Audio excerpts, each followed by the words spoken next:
Hello मेरे प्यारे बच्चों, आज क्लास 4 की ईवीएस वर्कशीट नंबर 142 बी आई है। तो चलिए 27 दिसंबर 2021 की इस वर्कशीट को आप और मैं आपकी टीचर आकांक्षा दत्ता मिलकर करने की कोशिश करते हैं। तो बच्चों, यहाँ पर क्या लिखा है? सबसे पहले स्टूडेंट्स नेम, यानी कि सब बच्चे अपना नाम लिखेंगे। और यहाँ पर टीचर्स नेम, यहाँ पर आप अपने अध्यापक या अध्यापिका का नाम लिखेंगे। तो बच्चों, दिस इज़ योर रिकैप्चुलेशन वर्कशीट, यानी कि आपने अपनी जो पुरानी वर्कशीट्स हैं उनमें उनके बारे में पढ़ा होगा। तो हम आज की इस वर्कशीट में पुनरावृत्ति यानी कि दोबारा से याद करने की कोशिश करेंगे कि हमने क्या पढ़ा था। नमस्ते प्यारे बच्चों, हम आशा करते हैं कि आप सभी स्वस्थ एवं सुरक्षित होंगे। प्यारे बच्चों, हमने पाठ अब्दुल इन द गार्डन में अब तक ये जाना कि पौधों के लिए जड़ें कितनी उपयोगी होती हैं। बच्चों, आपको याद होगा कि आपने अपनी पिछली कुछ वर्कशीट्स में अब्दुल इन द गार्डन आपका एक पार्ट है, उसमें ये जाना था कि जो जड़ें होती हैं वो कितनी ज़रूरी होती हैं, कितनी उपयोगी होती हैं पौधों के लिए। हमने जड़ों के महत्व, जड़ों के प्रकार, कुछ सब्जियों और पेड़ों के बारे में भी जाना। और हमने क्या क्या जाना था? अलग अलग जड़ों के बारे में कि जड़ें कैसे ज़रूरी होती हैं, कुछ सब्जियों के बारे में और पेड़ों के बारे में। आज हम इस कार्य पत्रिका में उन सभी विषयों की पुनरावृत्ति करेंगे। तो आज हमें क्या करना है? इस कार्य पत्रिका में दोबारा से उन चीज़ों को याद करना है और प्रश्नों को हल करना है। तो चलिए मिलकर समझकर करते हैं हल। नीचे दिए गए वाक्यों में सही के लिए सत्य और गलत के लिए असत्य लिखिए। आपको क्या करना है? कुछ वाक्य आपको दिए गए हैं बच्चों, इन्हें ध्यान से पढ़ना है और अगर वाक्य सही है तो सत्य लिखना है। हम यहाँ पर क्या करेंगे? सही का निशान लगा देंगे। और अगर कुछ वाक्य असत्य हैं तो हम क्या करेंगे? असत्य के ऊपर निशान लगा देंगे। असत्य यानी कि जो वाक्य गलत हैं। तो बच्चों, ध्यान से हमें इन वाक्यों को पढ़ना है। तो सबसे पहले देखिए यहाँ क्या लिखा है? जड़ें ज़मीन से पानी सोखकर उसे पौधों के अन्य भागों तक पहुँचाती हैं। तो सब बच्चों को पता है कि ये बात तो बिल्कुल सही है। तो आपकी अध्यापिका क्या कर रही है? सही का निशान लगा रही हैं। तो आप क्या लिखेंगे? सत्य, क्योंकि ये बिल्कुल सही है। अगला देखिए, जड़ें सिर्फ एक आकार में ही पाई जाती हैं। क्या ऐसा होता है? नहीं। तो हमारा उत्तर क्या होगा? असत्य। ठीक है बच्चों। कुछ पौधों की जड़ें खाने योग्य होती हैं। ये तो सब बच्चों को पता है कि ये बिल्कुल सही बात है कि कुछ पौधों की जड़ें खाने योग्य होती हैं। तो हमारा उत्तर क्या रहेगा? सत्य। आपको पता है जैसे गाजर, मूली। ठीक है बच्चों। आगे देखते हैं, सभी जड़ें भूरे रंग की होती हैं। ये तो कितना आसान है, बिल्कुल सही बात है। तो हमारा उत्तर क्या रहेगा? सत्य। आगे पढ़िए, जड़ें 4 प्रकार की होती हैं। सोचिए आपने कितने प्रकार पढ़े हैं? बिल्कुल सही, ये हमारा असत्य है। क्यों? क्योंकि हमने पढ़ा है कि जड़ें की तो 2 ही प्रकार होती हैं। और आखिरी में क्या लिखा है? मूसला जड़ें पत्तियों द्वारा तैयार किए खाने को जमा करती हैं। तो हमें ये पता है कि ये बिल्कुल सही बात है। तो हमारा उत्तर क्या रहेगा बच्चों? सत्य।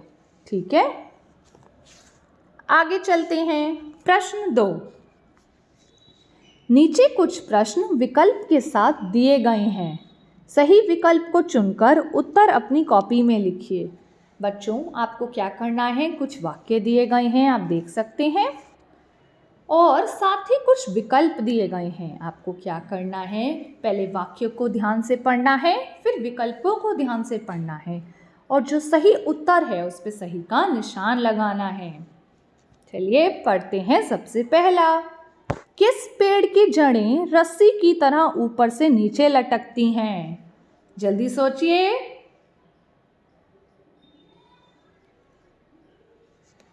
पीपल, बरगद या नीम? तो हमें पता है कि इसका उत्तर क्या है, बरगद। बरगद ऐसा पेड़ है जिसकी जड़ें रस्सी की तरह ऊपर से नीचे लटकती हैं। आगे देखिए, इनमें से किस पेड़ के तने में पानी जमा होता है? बताइए बच्चों। रेगिस्तानी ओक, आम या अशोक का पेड़? ऐसा कौन सा पेड़ है जिसके तने में पानी जमा होता है? बिल्कुल सही, रेगिस्तानी ओक। तीसरा देखिए, रेगिस्तानी ओक वृक्ष इनमें से किस देश में पाया जाता है? ऑस्ट्रेलिया, भारत या चीन में? तो हमने ये पढ़ा था, आपको याद होगा तो, कि रेगिस्तानी जो ओक है, जो वृक्ष है, वो हमें कहाँ मिलता है? ऑस्ट्रेलिया में। और आखिरी में दिया गया है, प्याज के पौधे की जड़ें किस प्रकार की होती हैं? मूसला जड़, रेशेदार जड़ या इनमें से कोई नहीं? तो सबसे आसान प्रश्न है ये तो, रेशेदार जड़। सब बच्चे प्रश्न 2 अच्छे से हल कर पाए? तो चलिए बढ़ते हैं तीसरे प्रश्न पर। मूसला जड़ों यानी कि इसे इंग्लिश में क्या कहते हैं, टैप रूट्स वाले किन्हीं 2 पौधों के नाम लिखिए। यहाँ पे मैम लिख रही हैं थर्ड और यहाँ पे हम लिखेंगे उत्तर। 2 पौधों के ऐसे नाम लिखने हैं जिनकी जड़ें कैसी होती हैं, मूसला जड़ें। बच्चों आप कोई भी 2 लिख सकते हैं। हम लिख देते हैं सबसे पहले, जो सबसे आसान सब बच्चों को पता होगा, वो है मूली। ठीक है बच्चों। और दूसरा क्या होगा, गाजर।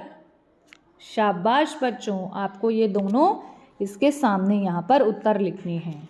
ठीक है।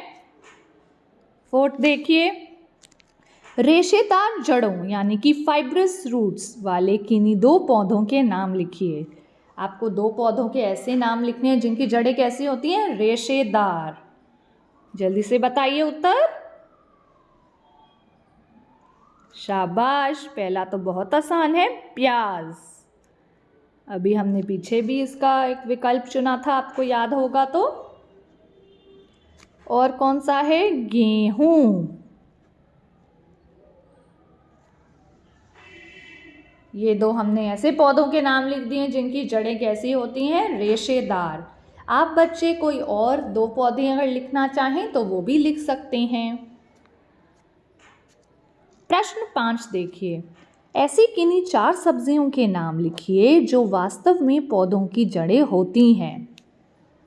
आपको 4 सब्जियों के नाम यहाँ पर लिखने हैं, सब बच्चे ध्यान देंगे। नीचे दिए गए बॉक्स कॉपी में उनके चित्र भी बनाइए।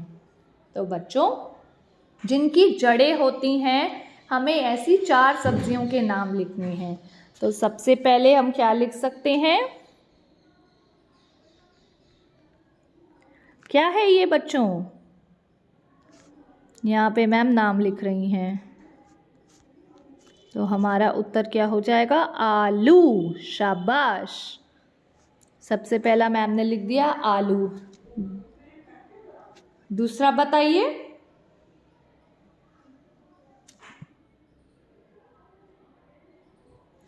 दूसरा क्या हो जाएगा?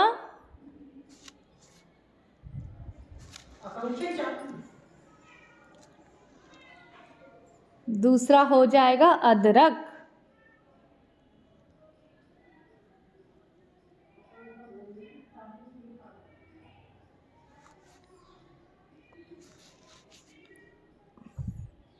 सब बच्चे लिख देंगे अदरक। ठीक है बच्चों, मैम एक बार दोबारा लिख देती हैं, यहाँ पर जगह कम है तो आप बच्चे ध्यान से लिखेंगे अदरक। तीसरा चित्र आप क्या बनाना चाहेंगे?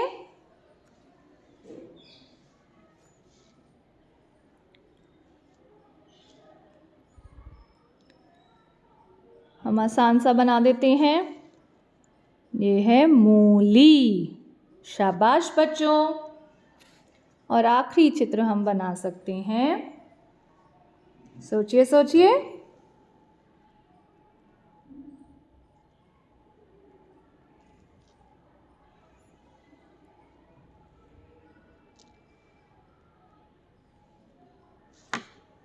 हमारा उत्तर क्या हो जाएगा? प्याज।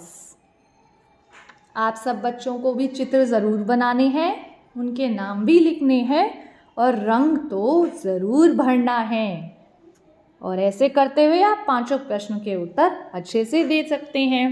और बच्चों, अगर आपको वीडियो अच्छे से समझ आई हो और आप पूरी कर पाए हों तो इस वीडियो को लाइक करना मत भूलिएगा और साथ ही दोस्तों के साथ शेयर भी करिएगा, ताकि वो भी अपना काम समझकर जल्दी जल्दी कर सकें। तो चलिए, मैं आपको अगली वीडियो में मिलूंगी और चैनल सब्सक्राइब करना तो भूलना ही नहीं है। धन्यवाद बच्चों।